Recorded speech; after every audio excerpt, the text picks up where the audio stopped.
जुमेरात को जैसे ही मोहम्मद इरशाद उर्फ गुड्डू बादशाह का शव दिल्ली से सुपौल पहुंचा, पूरे गांव में चीख पुकार मच गई। जिस एम्बुलेंस में उनका पार्थिव शरीर था, उसे देखते ही परिजनों के साथ साथ गांव के लोग भी फपक फपक कर रो पड़े। हर किसी की आंखें नम थी, क्योंकि जिस नौजवान ने कुछ महीने पहले घर से निकलते वक्त गांव वाले से कहा था कि मैं जल्द वापस लौटूंगा, इस बार मुखिया का चुनाव लड़ूंगा, आप लोग मेरा साथ दीजिएगा, मुझे वोट कीजिएगा, आज वही नौजवान ताबूत में लिपटा अपने गांव लौटा। उसकी बातें याद कर गांव की गलियों में मातम पसर गया।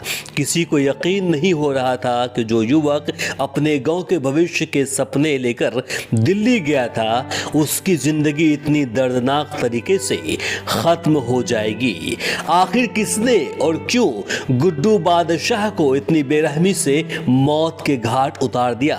क्या यह सिर्फ लूटपाट थी या इसके पीछे कोई पुरानी रंजिश? यही सवाल अब हर किसी के मन में है। अब बात करते हैं पूरी घटना की। जानकारी के अनुसार दिल्ली के पुल प्रहलादपुर इलाके में 27 और 28 जुलाई की दरमियानी रात करीब 12:41 पर गोलियों की तड़तड़ाहट से पूरा इलाका दहल उठा।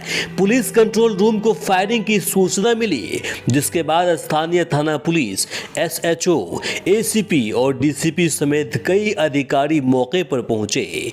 वहां पहुंचकर पुलिस ने देखा कि दो युवक खून से लथपथ पड़े हुए हैं। दोनों को तत्काल अस्पताल पहुंचाया गया। अस्पताल में डॉक्टरों ने बिहार के सुपौल जिले के राजपुर निवासी 28 वर्षीय मोहम्मद इरशाद आलम उर्फ गुड्डू बादशाह को मृत घोषित कर दिया। शुरुआती जांच में सामने आया कि हमलावरों ने केवल गोली ही नहीं चलाई थी, बल्कि पहले उनके गले पर धारदार हथियार से भी हमला किया था।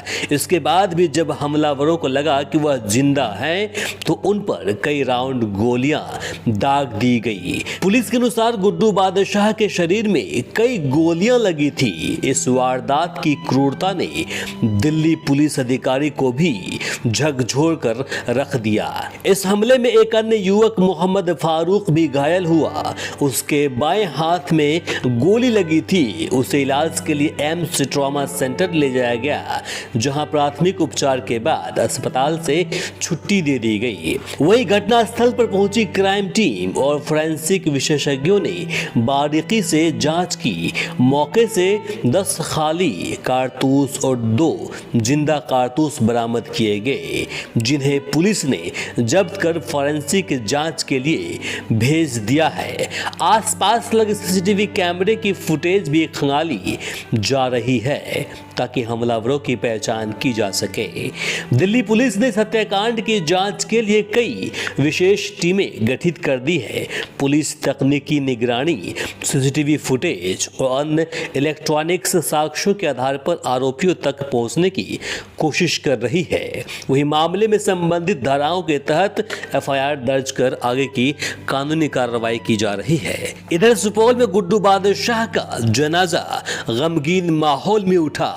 परिजनों का रो रो कर बुरा हाल है। गांव के लोग अब भी यही कह रहे हैं कि जिस युवक ने गांव लौटकर समाज की सेवा और मुखिया चुनाव लड़ने का सपना देखा था, उसका सपना अधूरा रह गया।